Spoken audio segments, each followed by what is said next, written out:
You were inspired by somebody and you have a request? Make it. That is why you are here. Experiment with it, and I think you will be shocked about what happens. I love this challenge to action. Expanding possibilities, the mindset zone. I'm your host, Anna Melikian, and before we start with today's show, please remember to visit mindset.zone. Yes, instead of .com, it's .zone. There you can find all the episodes and other amazing resources, all at mindset.zone. I still remember clearly walking down the stairs in my family house where I grew up in Portugal, thinking about something I wanted to do. Without saying anything to my mom about my desires, she would somehow suggest the same thing I had been thinking. And just like that, her suggestion was the kiss of death to my desire.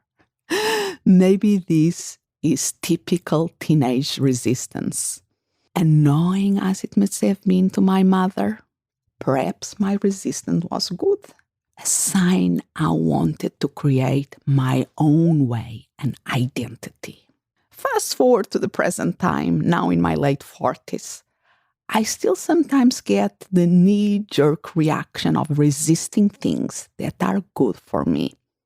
In 2021, I have come across the work of Mel Robbins several times. By reference to her book, The 5-Second Rule, her keynotes, or interviews she did in podcasts and other media. My first impression of Mel was very positive. I like her high energy and go-getter attitude. My curiosity was further sparked by her telling the story that her 5-second rule was almost an afterthought to end her now famous TEDx, How to Stop Screwing Yourself Over. So I decided to watch it. I thought she had done a great job and found the 5-second rule concept interesting. Here is how Mel explains it. If you have one of those little impulses that are pulling you, if you don't merit with an action within 5 seconds, you pull the emergency brake and kill the idea. Kill it. If you have the impulse to get up and come dance while the band is playing, if you don't stand up in 5 seconds, you are going to pull the emergency brake. If you have an impulse, you were inspired by somebody's speech today, and you don't do something within 5 seconds, write a note, send yourself a text, anything physical to merit with the idea, you will pull the emergency brake and kill the idea. She follows up by saying, and I absolutely love this part, your problems isn't ideas.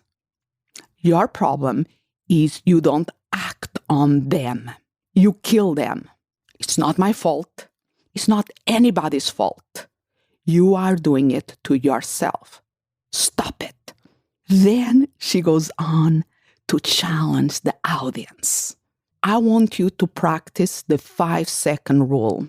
You see somebody that you think you have an impulse, they look interesting, walk over there. You were inspired by somebody and you have a request, make it. That is why you are here.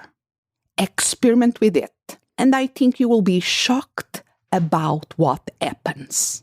I love this challenge to action. It's a great example of how we can start the change process through a simple act. Just doing it. But do we need a book, a 240-page book to explain what Mel did so clearly in 2 minutes in her talk? So I initially resist getting the book. but because reference to it kept popping up in several places. And Mel Robbins is one of the most sought after motivational speakers in the world, and the book sold over 1 million copies and was translated at least into 32 languages. I decided to listen to it in Audible. I love her story. How Mel discovered the 5-second rule and the realization that knowing what you need to do isn't enough to create change. As I like to say, insight is not enough. It was powerful to listen to how she struggled to get out of the bed each morning, how she never felt like getting up, how hitting the snooze button was a habit so difficult to break, and how the 5-second rule changed that. It was interesting to learn how research supports the 5-second rule. The moment you have an instinct to act on a goal that is important to you, you can count backwards. 5, 4, 3, 2, 1, and physically move, or your brain will stop you with excuses, fears, and anxiety. As Mel put it, whenever you feel an instinct fire up to act on a goal or a commitment, or the moment you feel that yourself hesitate on doing something and you know that you should do, use the rule. Start counting backwards to yourself. 5, 4, 3, 2, 1.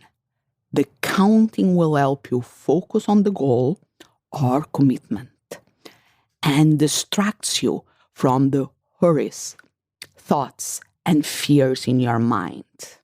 As soon as you reach 1, move. That's it. It's so simple, but let me hammer this home one more time. Anytime there is something you know you should do, but you feel uncertain, afraid, or overwhelmed, just take control by counting backwards. 5, 4, 3, 2, 1. That will quiet your mind. Then move when you get to 1. It all made sense, but I kept resisting, with a startling resemblance to my teenager self's defiance and annoying I can do better attitude. I have 2 masters and a PhD in psychology. I'm a board-certified coach and an expert in human potential. I know many different avenues of helping people change. This can be one way, but there are other ways too. Sure. But the reality is that even being able to wake up early, I couldn't break my habit of hitting the snooze button. And the idea of implementing the 5, 4, 3, 2, 1 launch out of bed to begin my day start to grow on me. So, more than halfway through the book, I decided to give it a try. Why not? And guess what? It worked. And 30 days later, it's still working. The proof was in the pudding. I wake up early without hitting the snooze button. And I have started honing my mornings. Another concept from the book. Suddenly, I had time to do yoga, to start running again. Powerful stuff. Why had I resisted so long? I began to recriminate myself, but I recognized I was falling into the trap of my critical voices. So I decided to use the 5-second rule in a different way. 5, 4, 3, 2, 1. Be gentle with myself.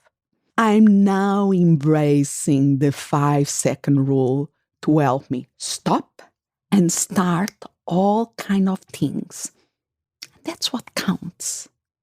I often invite people to see their thoughts, feelings, and behaviors as a triangle.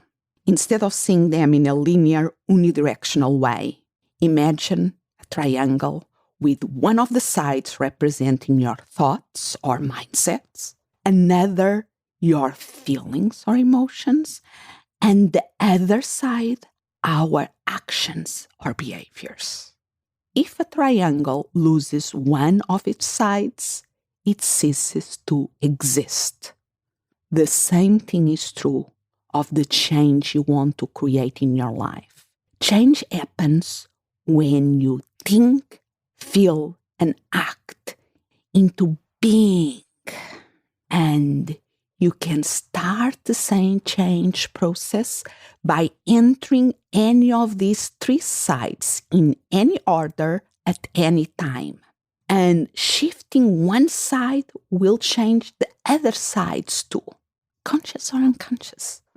The 5-second rule is a great example of starting the change process with a simple action that can lead to a powerful mindset shift.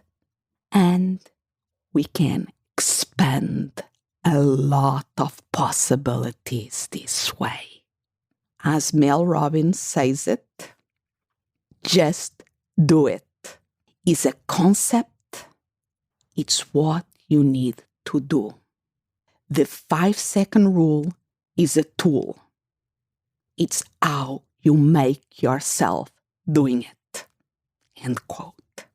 So, if you feel inspired to know more about the 5-second rule, go ahead and get the book or go and listen to Mel's TEDx. Just 5, 4, 3, 2, 1, and expand what's possible. Expanding possibilities. The Mindset Zone. Thank you for listening, and remember to visit mindset.zone. Yes, instead of .com, it's .zone. There you can find all the episodes and other amazing resources, all at mindset.zone. As always, I'm so grateful you are here. Expand what's possible for you, for the ones around you, for the world.